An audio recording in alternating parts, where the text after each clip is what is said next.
So, as Moritz said, I'm a building engineer, and I don't know what you think about when you think about engineers, but it's not very sexy. Well, that's me, but anyway. So I'm working with energy flexible buildings, and when I say this to my mom, she thinks I'm working with crazy shaped buildings that move shapes and things like this, but not at all. It's about energy. And actually, a few years back, I participated in this competition called Solar Decathlon, where we built this energy efficient house. But my mom was thinking I was going to Decathlon because it was called Solar Decathlon. So, well, don't trust my mom, but it's about energy and nothing else. So if we talk about the problem of my PhD, so it's about energy. So this is the consumption profile that in all Spain it would look like on a normal day. So you have a first peak in the morning, so you take a coffee, and we all wake up more or less at the same time. So there's a first peak in the morning, and in the evening we go back home, we take a shower, switch on the lights. So there's a second peak. So it looks like this more or less. And in an ideal world, well, of course, the electricity production matches the electricity consumption at every time. Because if we don't have that, well, we have a blackout. And we don't want that, obviously. So we are trying to reach this match. So it's a bit like Tinder, you know, this app to meet new people. Like I'm a PhD engineer student, so I don't have time for this, but I have a friend of a friend who told me about it. So, yeah. So it's a bit like Tinder. We are trying to have this match. And in this case, it works well. So it's a match. Like you receive a notification on your phone, like it's a match with Angela, and then you check it, and it's, well,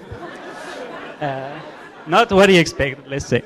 So, because it would say, in this case, that would represent the conventional power, so nuclear, coal or oil power. So it's an easy match because we can control these sources of energy. So it matches well with the consumption, but they are not really the kind of energies we want.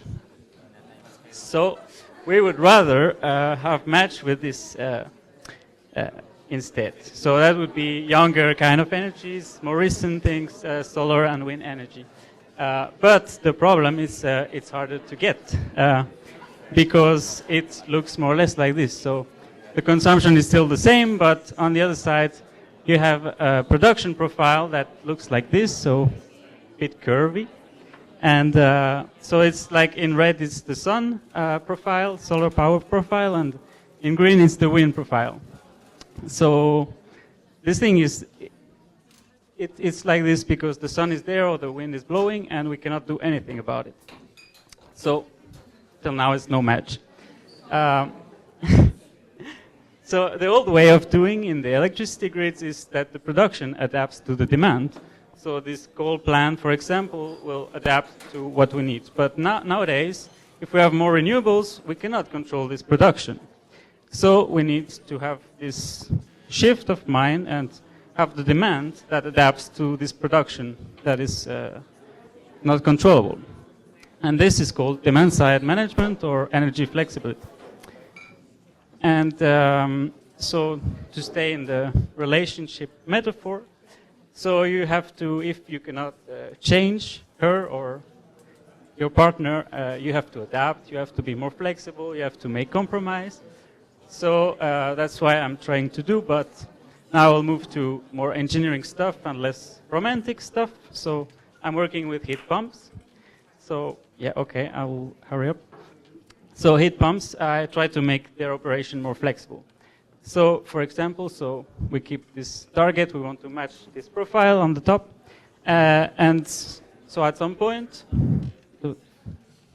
we have a lot of renewable energies available. So the heat pump, we will operate it at this point and the temperature in the room will rise.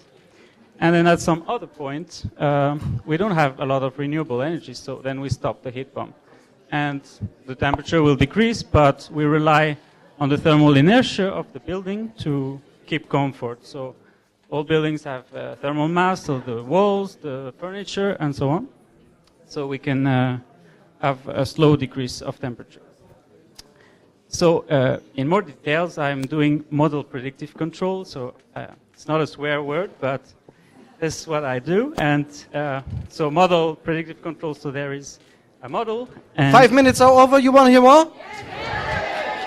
Thank you. So model, it means this is my model. It's a bit scary. So Hey, yeah, there's a Laola wave. Ask Hola. for. Please do your job. great. For my model, thank you for my model. It's actually a colleague of mine who did it, but thank you for her.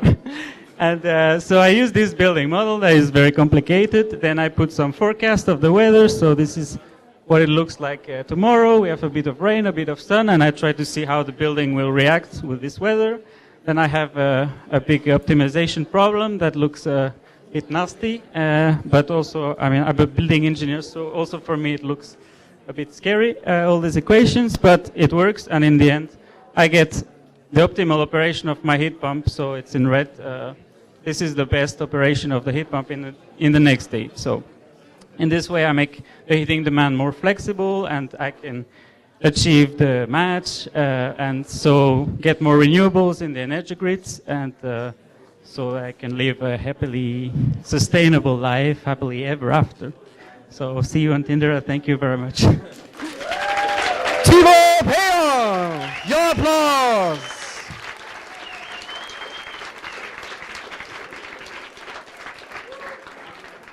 Are there any questions about architectural engineering or Tinder?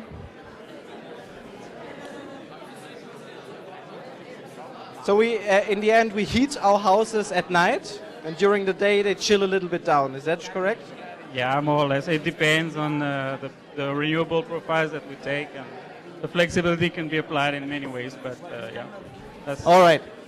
So let's thank him again. Please, some applause for Thibault.